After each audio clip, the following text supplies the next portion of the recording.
ፊልጵስዩስ ቤተክርስቲያን 12ኛ ዓመት የምስረታ ክብረ በዓሏን አከበረች።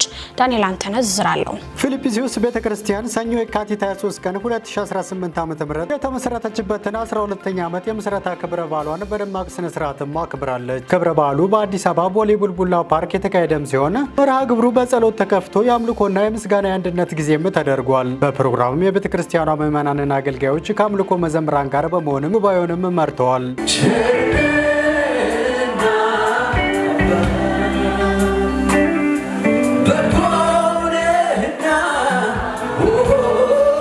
የቤተክርስቲያኗ ታዳጊዎችም በዝማሬም አገልግለዋል። በክብረ በዓሉ ላይም የቤተክርስቲያኗ ምዕመናን፣ ዘማሪዎች፣ የመንግስት አካላትና የክብር እንግዶችም ተገኝተዋል። የፊልጵስዩስ ቤተክርስቲያን ምዕመናንና አገልጋዮች ባለፉት 12 ዓመታት ቤተክርስቲያኗን ለረዳት እግዚአብሔርም ምስጋናም አቅርበዋል። በመርሃ ግብሩም የአድዋን በዓል ምክንያት በማድረግም ልዩ ዝግጅትም ለታዳሚያን የቀረበም ሲሆን አድዋ የጥቁር ሕዝብ ኩራት እንደሆነው ሁሉ ወንጌል አማኙም የወንጌል አርበኛና ታጋይ መሆን እንደሚገባም በመድረኩም ተወስቷል። የፊልጵስዩስ ቤተክርስቲያን ዋና መጋቢ የሆኑት አብይ ሐዋዚ እንኳን አደረሳችሁ መልእክት በማስተላለፍ የእግዚአብሔር ታማኝነት በሚል አርዕስት በዘፍጥረት ምዕራፍ 35 ቁጥር 3 ላይ ያለውን የመጽሐፍ ቅዱስ ቃልም ለታዳሚያንም አካፍለዋል። በዚህም ቤተክርስቲያኗ ከክብረ በዓሉ ባሻገር በቀጣይ ዘመን በመንፈሳዊ አገልግሎት፣ በማህበራዊ ተሳትፎና በወንጌል ስርጭት ላይ በትጋት የምትቀጥል መሆኑንም በመድረኩም ተገልጿል። የዛሬው ክብረ በዓል ድርብ በዓል ነው። ድርብ በዓል የሆነው በቲማችን ላይ እንደገለጽ ነው አድዋና ፉሪም በሚል ነው። አድዋ እንደሚታወቀው እግዚአብሔር ለምድራችን ታሪካዊና መንፈሳዊ ድል የሰጠበት ነው። ፉሪም ደግሞ በእስራኤል ታሪክ ውስጥ እግዚአብሔር ጠላቶቻቸውን እነ ሐማ ሊያጠፏቸው በነበሩበት ጊዜ ላይ እግዚአብሔር ጣልቃ ገብቶ ገልብጦ ታሪክ የተገለበጠበት በዓላቸው ነው።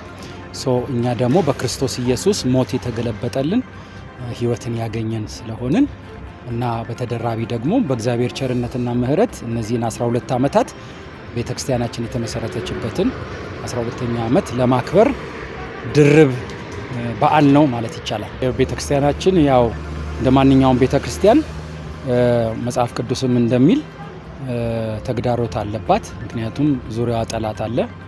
ጠላት ደግሞ ወደፊት እንዳንሄድ፣ እንዳንሰፋ፣ እንዳንበዛ የተለያየ ነገሮች ያደርጋል። ግን እግዚአብሔር ጨለማውን እያስታሰ እስካሁን እያስጓዘን ነው። በእነዚህ 12 ዓመታት በእያንዳንዱ ጊዜ በሚገጥመን ፈተና ሁሉ እግዚአብሔር አብሮን ሆኖ እየረዳን እንግዲህ ቤተክርስቲያኒቷ በወንጌል አቅጣጫ ከተመሰረተችበት ጊዜ ጀምሮ አንዱ ራእዩዋና ዓላማዋ ወደ ውጪ ወዳልተደረሱት በበረት ወደ ሌሉት ወጥቶ ወደ በረት ማምጣት ስለሆነ በዚህ ረገድ ላይ ጌታ ብዙ እየረዳን እየሰራን ነው። እነዚህን 12 ዓመታት ወተን ብዙ ድሎችን አግኝተናል። እግዚአብሔር ረድቶን አግዞን ሁላችንን ለዚህ ታላቅ በዓል ላደረሰን ለፊልጵስዩስ ቤተክርስቲያን የራእይ ተካፋዮች እንዲሁም አገልጋዮች፣ የአገልግሎት ክፍል መሪዎችና አብራችሁኝ የምትመሩ መሪዎች በአጠቃላይ እንዲሁም ደግሞ ህዝቡ በሙሉ ዛሬ ተገኝቶ በዓላችንን ያከበረልን ህዝብ ሁሉ እንኳን ደስ ያላችሁ፣ እንኳን እግዚአብሔር ያደረሰን ማለት እወዳለሁ።